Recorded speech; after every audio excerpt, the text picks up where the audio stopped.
How do you catch a criminal who leaves no traces?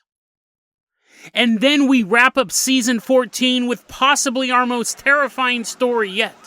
Is it possible for demonic forces to disguise themselves as holy icons? Today on Dead Rabbit Radio.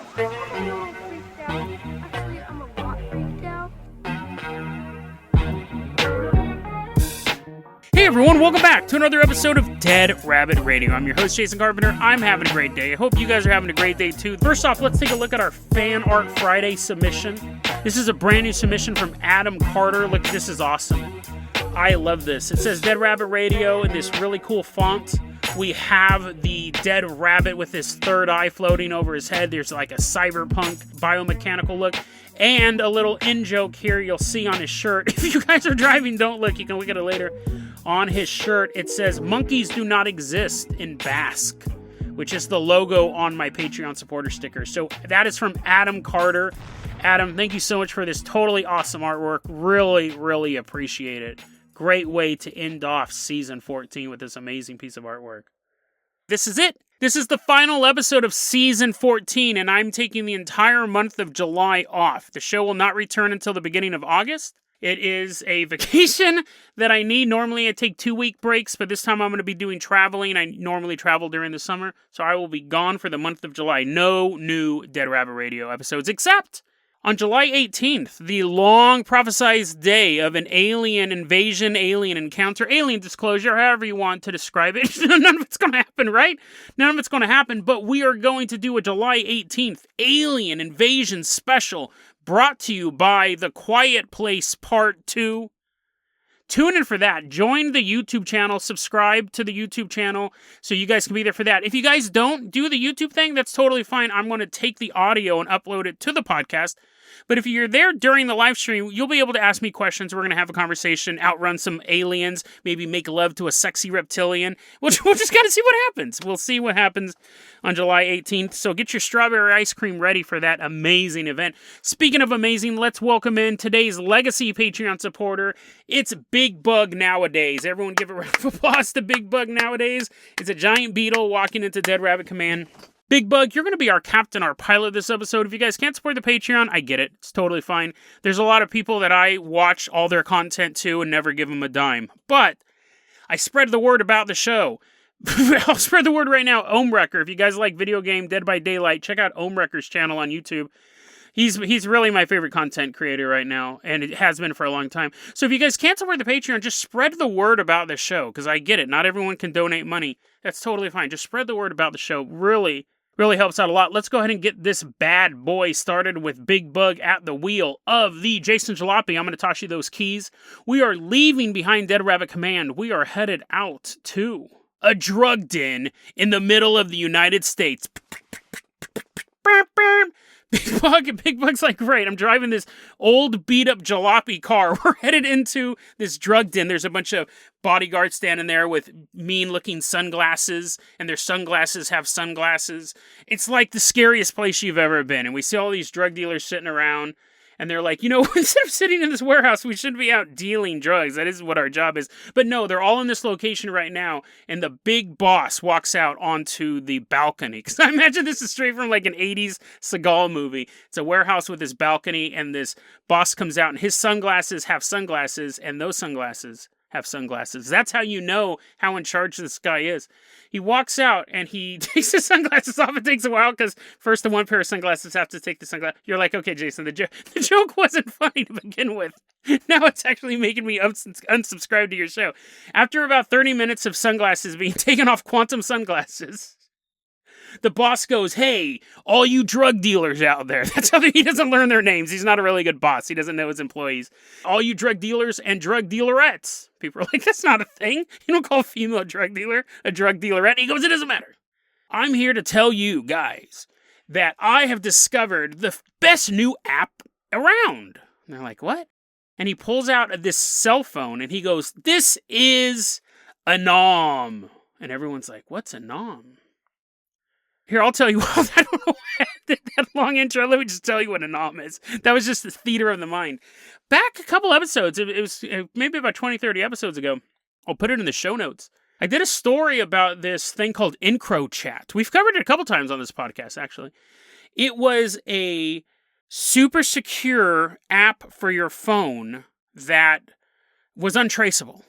So you were able to send drug dealing messages to your drug dealers and your drug dealerettes, and you were able to swap photos. You're like, dude, look at all these people I massacred. Everyone's like, oh man, I wish I could massacre that many people.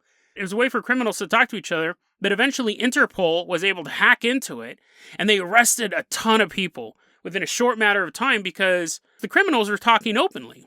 They figured, we can say all this stuff, they're not going to be able to hack this system, where Interpol did hack it and they arrested all these people. We've covered it a couple times, very fascinating. Well, of course, someone else is going to take their place, and there were competitors to EncroChat at the time. It's just like how the feds shut down Silk Road, the drug dealing website on the dark web. Silk Road 2.0 popped up shortly after. There are other websites vying for control at the same time. You're never going to be able to knock all these down. So what really jumps into prominence is Anom. Anom, A-N-O-M, was set up in 2018, and criminals began flocking to this incredibly secure network. Anom, this is so interesting because you figure it's a bunch of criminals, right? You figure they just all work out of these warehouses and in alleyways. They actually had a distribution team. Anom actually had people go out to known criminal hideouts. I mean, talk about cold calling, right? This is more like cold cocking. You get a gun to your head, you're like, You're like, Jason, just end this show. Just end this episode. Take your break now. Because this is like your worst jokes ever. You walk in, you have to sell these phones to these drug dealers. That they do. Anom actually has a distribution team that went out and they had a marketing slogan for this. They have a marketing slogan for this. It's for criminals, by criminals. I might be a criminal, I might be a drug dealer, but I don't want another criminal developing my app. How do I know you're not going to steal my identity? I think the fact that who would steal Pablo Escobar's identity, right? Because he's just going to kill you and get it back. This Anom program goes out, and it's actually tied to specific phones. The phones have they're not even really phones. They have no voice ability. They have no camera ability. They have no ability to be tracked. You could only send secure messages through the Anom app. So it was basically a bricked phone. It could only do one thing. But what it did was essential to criminals. It allowed them to communicate with each other undetected. And I didn't know this existed. It makes sense. But in the underworld, there is a thing known as a criminal influencer. So it's exactly what it sounds like. It's the Kim Kardashian. It's Kilo Kardashian. It's people in the criminal underworld that other criminals look up to. What they say has more weight. So once the Anom, it's just like how you want to have some sort of diet shake, some weight loss shake or whatever, you send it to the Kardashians, you pay them money, and they'll talk about it. Anom, this was so good. They were selling these phones, and some of them fell into hands of high-level criminal and influencers. And they begin spreading the word. This is the app. If you guys want to murder people and not get caught, everyone's like, yeah, who doesn't want to do that? We're criminals. Well, then Anom is the app for you. This was spreading like wildfire, and the feds were like, dude, they knew this app existed, but they don't know how to stop it. It's just like EncroChat. Anom is spreading throughout the criminal world. And the fact that it was hard to get a hold of them, you could only buy them through the black market, or you met or knew one of these distributors, but they did have 12,000 of these devices spread around the world.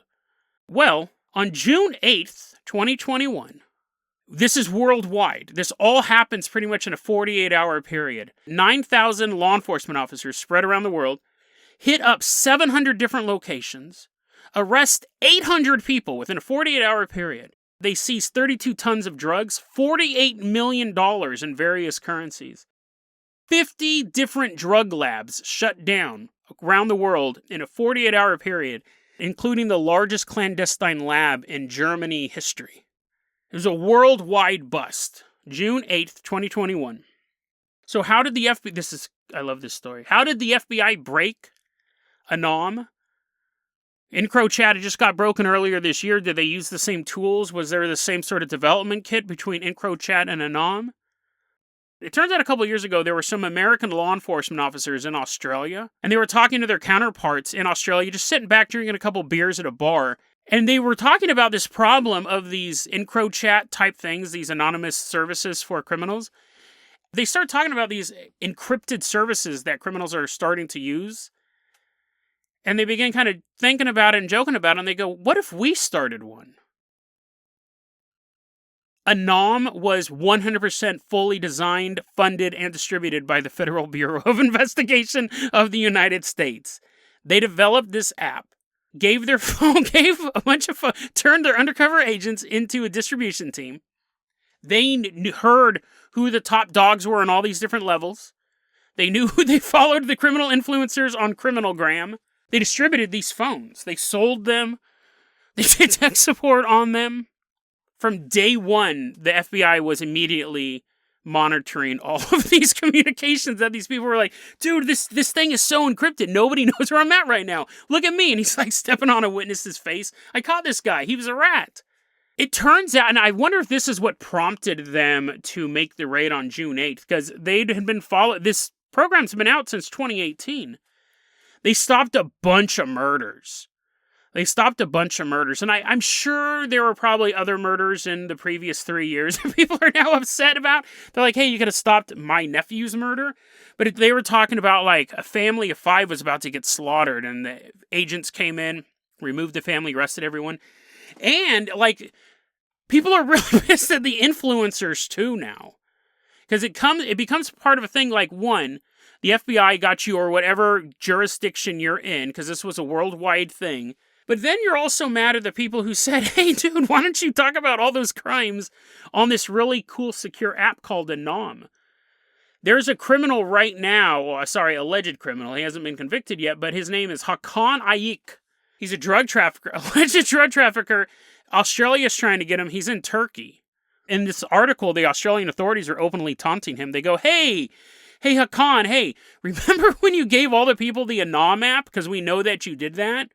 Because we were the Anom app and we have all those messages of you. Yeah, you should turn yourself into us, because trust us, there's a lot of people who are after you right now that don't want to put handcuffs on you. Or if they do want to put handcuffs on you, it doesn't end with you in a cell having 3 hots and a cot. So the influencers who are like, oh yeah, this is totally dope, they're the ones that weren't arrested. They probably should turn themselves into authorities, because I imagine a lot of people are really pissed. That story's so fascinating to me, because I know a lot of people love the true crime stuff with like the serial killers and stuff like that. To me, it's always about the constant one-upping of law enforcement in the criminal world. That, to me, is more interesting than Ted Bundy stuff. I mean, I guess that stuff's interesting in the beginning, but you heard it once, you heard it 1,000 times. All the serial killers are the same. This is an ongoing, and it will continue to see this ongoing escalation between law enforcement and the criminal underworld, and it's so fascinating to watch. The other day I was in a local gift shop. I was walking around with Sabine. They had a little sign up in their shop saying, no photographs. No photographs of any of the items. And I asked the shopkeeper, I go, hey, what's that picture for? And she goes, oh, this is kind of weird, but what people have been doing, apparently this is something that's been going on, because I thought maybe, you'd have people like looking stuff up on Amazon, which people do that. They'll go into a shop, they'll look for the stuff on Amazon, they'll leave and they'll buy it on Amazon. And I think I did mention that. She goes, no, what we actually have that sign up for is because this is kind of a hoity-toity gift shop. She goes, we've had problems with this, and law enforcement has said this. People will go into shops, they'll tell their drug dealer, hey, I will get you some stuff in exchange for drugs. It used to just be that you would shoplift things from Walmart and then take them and you would pawn them for, pennies on the dollar. Now, the drug dealer will say, I want like this game, and I want this Xbox controller, and I want these candles for my girlfriend, and that's what you steal. So you get more money, because if you're just stealing random stuff, they'll say, oh, I'll give you a couple bucks for all of this. But if it's something they really want, they really want that candelabra. I mean, it's an interesting thing. It's, again, that escalation of crime and technology.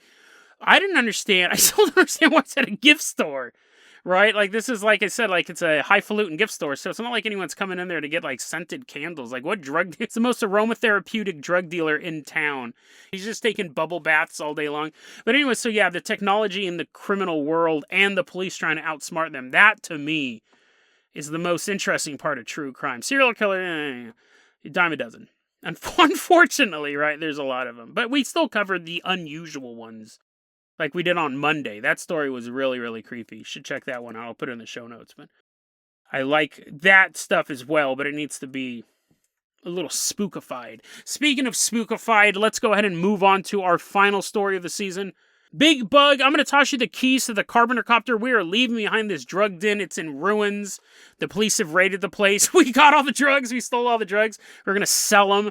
And we're going to fund my vacation that I'm going to be taking. But for now, before we commit multiple felonies, fly us on out to Litmanova, Slovakia. This story is interesting. It may offend some people, but I hope you stick with me.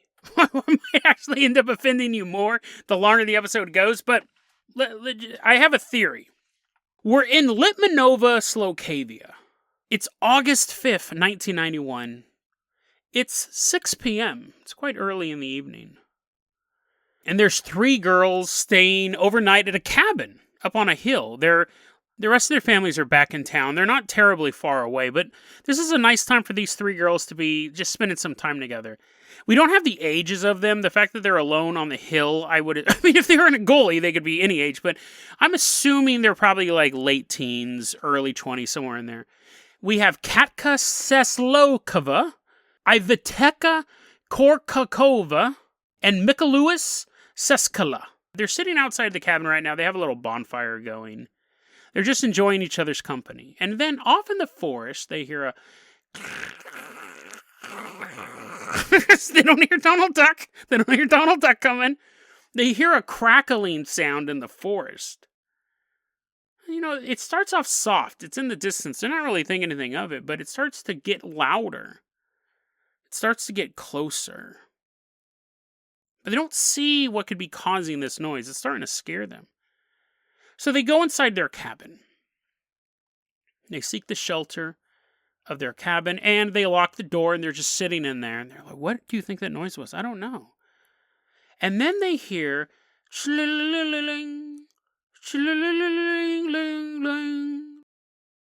That is, if you couldn't place the sound of that, if you don't have amazing ears, you're going to be like, it didn't sound like that at all, Jason. It sounds like you're about to start singing Rockin' Robin. They heard the sound of rattling tin outside of the door, and that noise is getting louder and louder as well. And so, anyways, then, boom! They hear the sound of something slam against the door. And they said the force of it and the loudness of it, to them it felt like someone was up on a nearby hill and threw something really, really heavy at the door. Like it was just a forceful impact at the door. So these 3 girls get on their knees and they begin to pray to the Blessed Virgin Mary. So this is the part where you might start getting offended. I apologize. This is just such a bizarre story.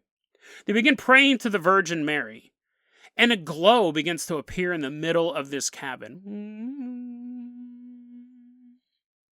There's this illuminated figure now standing in their cabin, and it is the Blessed Virgin Mary.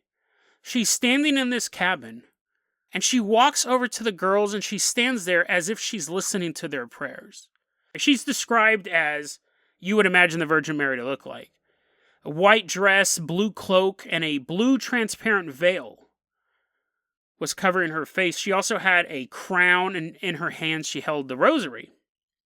Now, you would think the girls would feel protected by this maternal figure. The maternal figure, really. They were hearing all this horrible stuff outside. They prayed to the Virgin Mary, and now she is here. But instead, these girls become overwhelmed with intense fear.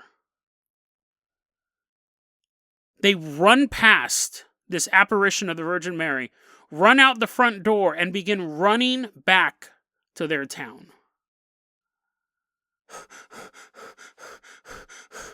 They're running through the wilderness, back to their homes. And that's when one of them turns around. The Virgin Mary is chasing them. They say that no matter how fast they were running, she was only 2 steps behind them. I do have to say this as a commentary. I don't know, because it's totally different. I don't know if she was floating after them, which would be interesting, or if she was running, which would be weird, right? Because whenever we think of, like, seeing Jesus, you never expect to see him, like, moving. Because we never see him move. We've seen him move in movies, but that's not really him. But you know what I mean? Like, imagine right now that you're standing there and then Jesus is in your room and he's like, I'm so sorry you're going through this horrible stuff. And maybe he puts his hand on your shoulder. And you're like, dude, I'm an atheist. What are you doing here? And he's like, but I love everybody. But then if Jesus goes, I'm trying not to be super offensive, but if you go, Jesus, thank you so much for coming here. You really put a lot of peace in my heart. You want to walk down to 7-Eleven? And he's like, sure. Would you imagine him walking next to you? Or would you imagine him floating? Which would get a lot of attention, right? Or do you not imagine him at all? But it's like, it's weird because when you imagine a religious icon, think about Buddha. Would you imagine him, like, going for a jog and you're like waving to him? You're like, hey, Buddha. Jason, come on. You're already turning the Virgin Mary into a horror villain. Do you really need to involve the Buddhists in this as well? My point is that I think we venerate these figures so much. I think even if you're not a Christian or a Buddhist or something like that, it would be weird to see Jesus walking down the street. I mean, obviously, it would be soul-shattering to anyone. You'd be like, oh my God, the stories are real. But you imagine him floating. I guess I've never ever thought of I've never thought of Virgin Mary walking. Because it seems so mundane. But anyways, back to this story. Like, Jason, we don't care about that. These girls are being pursued by Jesus' mom. Why are you going off on this tangent? These girls are indeed being pursued by Jesus' mom. They're running through the hills, and she's following them. She is right on their heels. And this is making the girls get even more scared. They're running, and they see a road. The girls see a road, and the first girl runs past the road. Ew. The second girl runs past the road. She doesn't make that weird noise Jason made. I don't know why she made that. Third girl runs past the road, and Mary's right behind her. But as the third girl's crossing the road, there's one of those roadside crosses as a memorial for someone who died in an accident. And Mary stops and gets on her knees and begins praying in front of the cross. The girls look back and they're like, okay, good. We're going to be able to lose her now. They're like, quick to the cemetery. They're running around all the crosses. They actually are able to basically throw a 4-leaf clover at the leprechaun. She had to stop. I'm sorry for all the subscribers that have already quit the show. Describing the Blessed Virgin Mary, comparing her to Warwick Davis's leprechaun. She stops, she prays at the cross. The 3 girls run home. And when they look back, the Virgin Mary is no longer chasing them. But then, this is so creepy. This is like a horror movie. And if you've not shut off the podcast, I will redeem myself in a second. The girls run home. They shut the door. They lock it. The parents are like, what? Why are you guys all sweaty? The girls look and they start looking out the window. They're trying to see if they can see this apparition. And they look and they see standing outside of one of their uncle's houses. So they look in the distance. They see this house. And there the Virgin Mary's just standing in the darkness across the street, staring at them. I got this story from thinkaboutitdocs.com. They got it from a book called Catholic Apparitions, I believe, or Apparitions of the Catholic Faith, something like that. I don't have it in my notes, unfortunately, but I got it from thinkaboutitdocs.com. The link will be in the show notes. This is a fascinating story because I don't think that was the Blessed Virgin Mary. I don't think that was her. Now, it could have been, but I think if it was, I think she would be like, maybe I should stop chasing these girls. I'm obviously scaring them.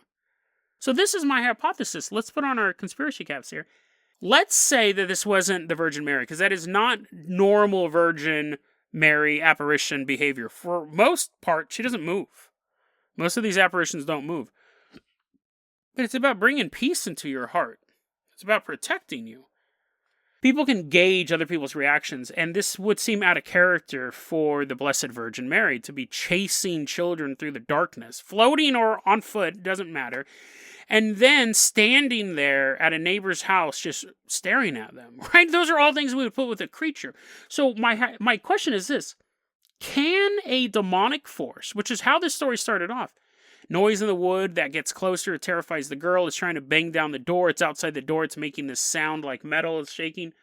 can a demonic force disguise itself as a holy figure? Because if that's possible, then all bets are off, right? The part of me, the believer of the Christian faith, would say, well, it's an interesting question because obviously I'm Southern Baptist, so there's a difference between the way the Protestants view icons and the way Catholicism views icons, and then you have the way Islam views icons and things like that. So you have that difference there, but and